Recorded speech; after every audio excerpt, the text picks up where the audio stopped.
Hello বন্ধুরা, আমি আজকে একটা ব্যক্তিগত হসপিটালে গিয়েছিলাম। ওখানে যেটা হসপিটালের ড্রাই মেশিন থাকে ওটাকে খোলার পর দেখছি যে পুরো প্রচণ্ড জাম হয়ে আছে রেডিয়েটরটা।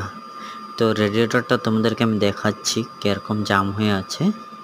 অল্প ছাপা করে দেখলাম যে এটা ক্লিয়ার হয়ে যাবে, আশা আছে।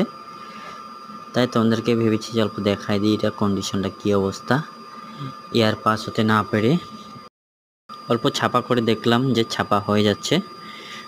তাই আবার কি করলাম, অল্প দেখলাম এদিকে ওদিকে পুরো জাম লেগে আছে। এটা কতক্ষণ লাগবে, বছর খানেক হয়ে গেছে এটা ছাপা করা হয়নি, তাই ব্লক হয়ে গেছে ভিতর সব।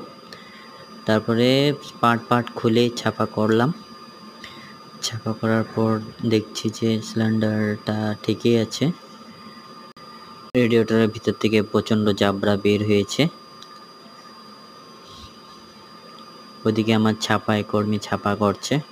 তারপর এটা ছাপা করে ফিটিং করে আমরা রেডি করে দিলাম। আমাদের চ্যানেল